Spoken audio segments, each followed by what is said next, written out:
Andy Johnson, Minnesota State University. We are looking at DIBELS. I am looking at it, I guess. You are listening. It's very hard to be objective about DIBELS because there are so many bad things about it. There is and plethora, lots of real peer-reviewed research by literacy researchers that critically examine DIBELS, and they're not very happy.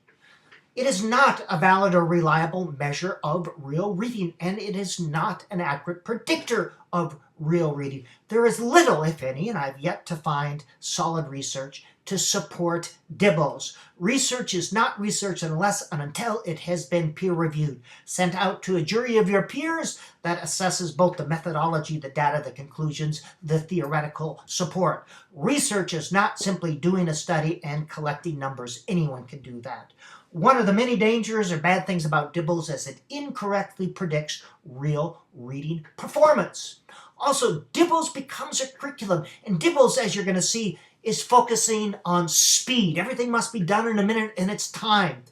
Understanding or creating meaning with print is secondary. So this becomes a curriculum where everyone is speeding and reading through things, and they sound like me, who has had too much coffee today.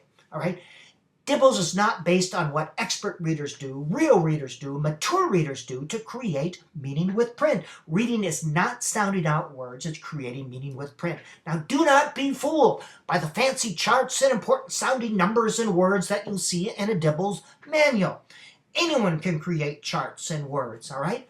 Quantifying things does not make it any more real. Putting charts to foolishness does not make it any less foolish, and DIBELS, in my humble assessment, is foolishness. And it wouldn't be bad. If it were just foolish, that would be fine. But it is damaging to our students. It gets in the way, and useless time is spent on it. It's based on a misunderstanding of the reading process. Reading is not sounding out words, it's creating meaning with print. This is the outdated phonological processing model that said, well, words appear on the page, you sound them out, yup, yup, yup, that's what you do. Put the words together and the meaning goes up into cortex. This is bottom up. This is inaccurate. It's not based on the latest research in neurocognitive psychology. The brain uses 3 cueing systems to predict what words might be during the reading process. The phonological cueing system is one cueing system, and it's the least efficient of the 3. DIBELS focuses only on this and a small part of the phonological cueing system. Henceforth, even more information is flowing from the cortex down than from the thalamus up. That means reading is a meaning-making endeavor. It's an interaction, a transaction between what's in the head and what's on the page to create meaning. As I said, the phonological cueing system is the least efficient or effective. DIBELS focuses only on this, and it gets teachers focusing on this type of instruction because it's going to be tested.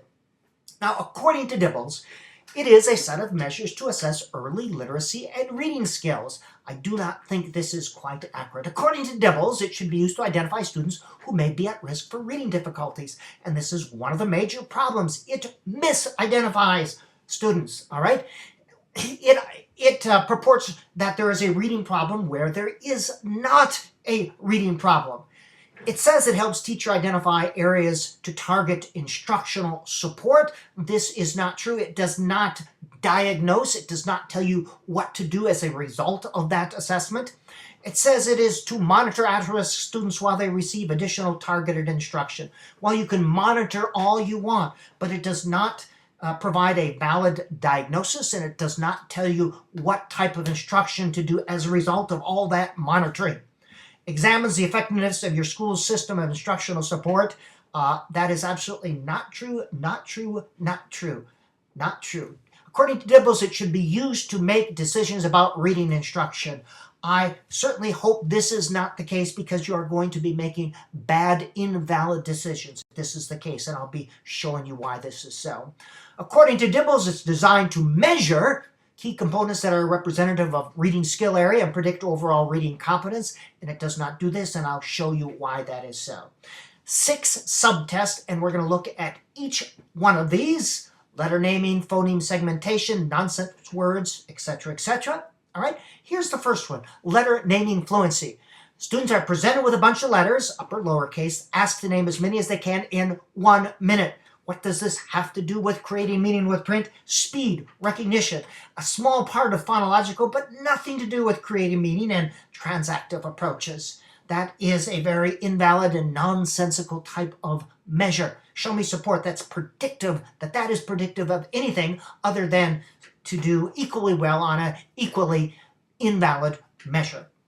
Initial sound fluency says to measure phonological awareness. Child is presented 4 pictures. They have to name the picture that begins with the sound. For example, name the word, the picture that begins with the b sound. And they have to produce a sound for the word that matches one of the pictures. It is timed, 60 seconds, and that is your score. Well, if you're not familiar with one of these pictures, you're going to do poorly on this. And again, it's timed 1 minute. How often in our reading, as I'm creating meaning with text, am I timed? Am I under that pressure? It's not an authentic reading situation. Phoneme segmentation. Students are asked to identify and reproduce orally the individually phonemes for each words. For instance, trick, t, r, I, k, k, and they get a score. They get 4 points if they are able to identify each one of those sounds. Number of correct phonemes produced in 1 minute is the score. And as you're going to see, there is debate about phonemic awareness that is correlated with reading achievement, but correlation does not infer causation. This is the most nonsensical part, nonsense word fluency. All right, it's supposed to test the alphabetical principle. Given some words, you have to produce these nonsense words. Well, here's the thing. When you read, you use semantics and syntax, context to understand, to create meaning with print. But this is nonsense. How do you create sense out of nonsense? This is barking at print. This is not reading. Here's an example. This is a score on a nonsense word fluency. And the teacher says the plan is to dig deeper with letter sound assessment. Oh, dig deeper? What does that mean? More assessment? How is that going to help anything? Oral reading fluency, all right? Students read a graded passage out loud for 1 minute. You're scored by the number of words. All right. Fluency tells us something, but all fluency scores should be taken in context and with many grains of salt. Should be put in context with many grains of salt. Because your familiarity with what is reading, the level, all this stuff influences your ability to read fluently. As well, if I'm misunderstanding, I stop, I pause, I go back. That's affecting my reading fluency. That is a mature reading behavior. If I'm not understanding, I stop and I go back. This does not recognize that. Now here's one that just totally perplexes me. Story retelling fluency. It counts the number of words a child used in retelling a comprehension passage in 1 minute. For example, you read a passage and the child has to retell that passage, and you get 1 point for every word that you use in the retelling of that passage. I have no idea how they come up with that. Word use fluency. Students are given a word. They have to use it in a sentence. The score is how many words can be utilized in constructing sentences in 1 minute. The ability to generate. And again, what does this have to do with creating meaning with print? If you know a lot of words, been exposed to a lot of concepts, and you're going to tend to do better on this. It's going to affect that. But creating meaning with print, how the brain creates meaning with print, this is not a valid assessment. It's not predictive of anything other than to do equally well on an equally kooky test. All right, this is the DIBELS next. They've made some amendments to this. First, sound fluency. All right, this replaced the initial sound fluency. Eliminates the whole picture problem. The assessor says a word, and the students must name the initial sound of that word. They're given 1 minute. It's time. They get a point for every word they correctly identify. What does that have to do with creating meaning with print? I don't know. Days for measuring comprehension. I'm the least offended by this. It can be given to the whole class. Every seventh word is replaced by a box that contains the correct word and 2 distractors. Students get a point for the correct response. It is timed. I'm not happy with that. But at least the student is having to create meaning. At least here the student is able to use syntax and semantics to create meaning with text. So this one I'm the least offended by. This one has the most to do with creating meaning with print. Conclusion: DIBELS get schools focusing on DIBELS things so that they become better on DIBELS measures, but not creating meaning with print. DIBELS things do not enhance students' ability to create meaning with print. DIBELS is only predictive of one's ability to perform on a DIBELS-related measure. DIBELS often mispredicts reading performance.